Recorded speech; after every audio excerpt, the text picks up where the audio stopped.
Қайырлы күн, құрметті оқушылар. Қазақ тілінен 1-ші тоқсандағы алғашқы сабағымызға қош келдіңіздер. Бүгін ауа райы және климаттық өзгерістер бөлімін бастаймыз. Сабағымыздың тақырыбы табиғат құбылыстары. Сіздердің меңгеретіндеріңіз мәтін үзінділерін пайдаланып, оқиғаны дамыту, мәтіннің аяқталуын болжау, сөйлеу тілінде интонация, кідіріс, логикалық екпіннің мәнін ажырату, тілдік қолданыста интонация, кідіріс, логикалық екпін орындарын анықтау. Оқушылар, бүгінгі сабағымыздың теориялық ұғымдарымен танысып өтейік.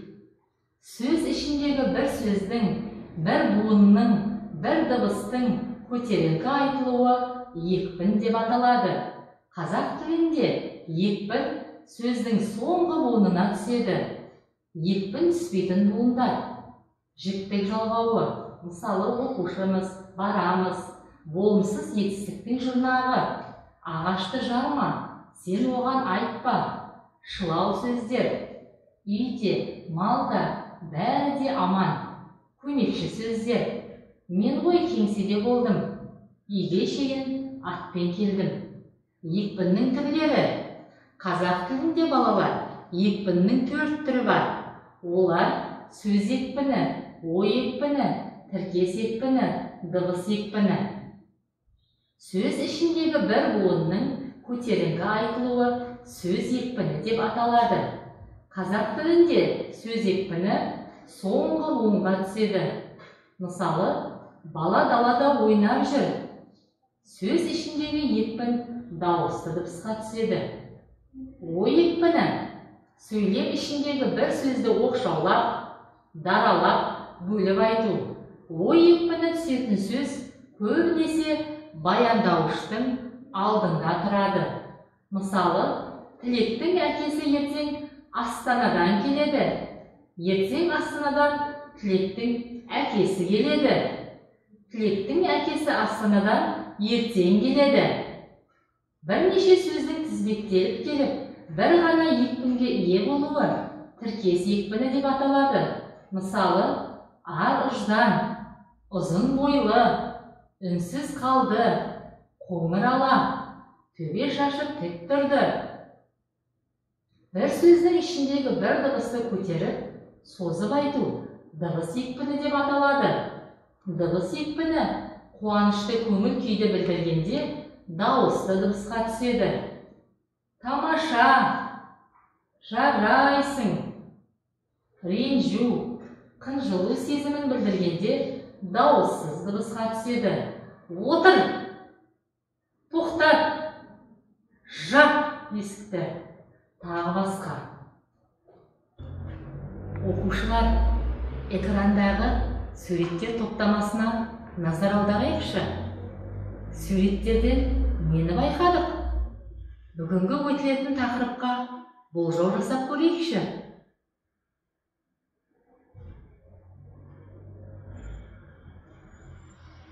Дұрыс айтасыңдар балалар.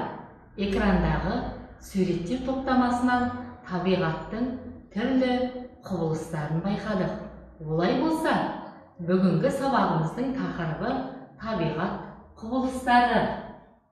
Оқушылар, бәріміз назарымызды экранға аударып, тыңдалым мәтініне кезек берейік. Ертегі.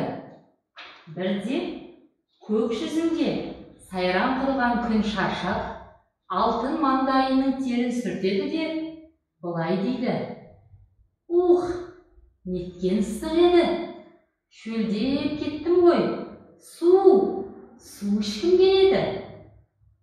Жарқырауық, сені су ішкім келеді ғой, қазір сусыныңды қандырамыз. Тек сен теңіздер мен мұхиттарды қаттырақ қыздыр. Сол кезде олардың суы буланып, жеңіл ауамен жоғары көтеріледі. Мұндайда мен де қарап отырмай көмекке келермін, дейді жел.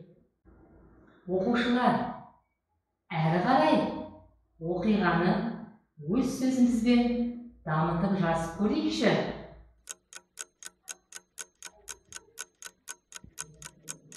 Тапсырманы орындап болсақ, балалар, экрандағы нұсқасы мен өз нұсқамызды салыстырып көрейік.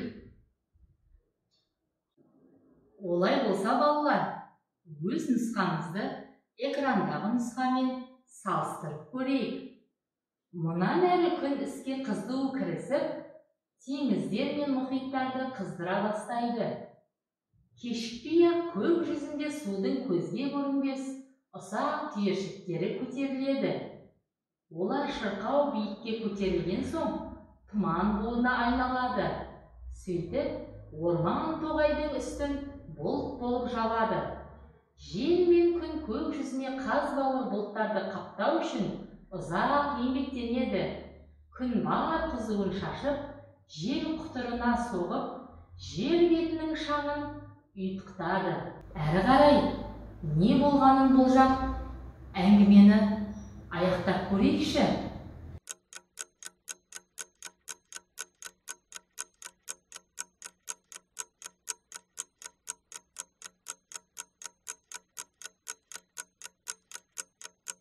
Тапсырманы орындау барысында интонация, кідіріс, логикалық екпінге назар аударып отырайық. Оқушылар, тапсырманы орындап болсақ, экрандағы түпнұсқа мен өзіміздің нұсқамызды салыстырып көрейік.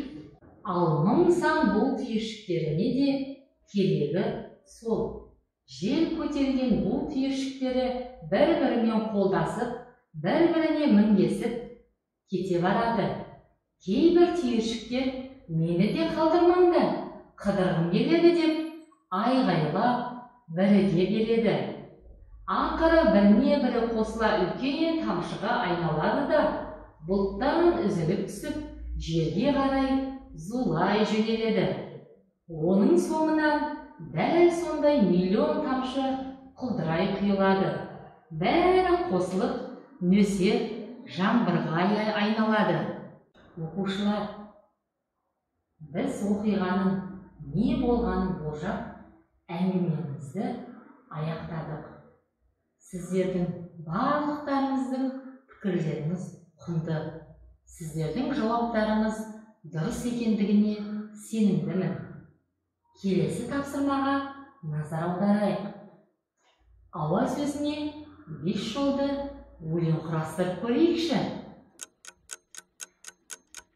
Оқушылар, тапсырманы орындап болсақ, өз нұсқамызды экрандағы нұсқамен салыстырып көрейік. Ауа, мөлдір, түссіз, өзгереді, ластанады, көрінбейді. Таза ауа денсаулыққа пайдалы.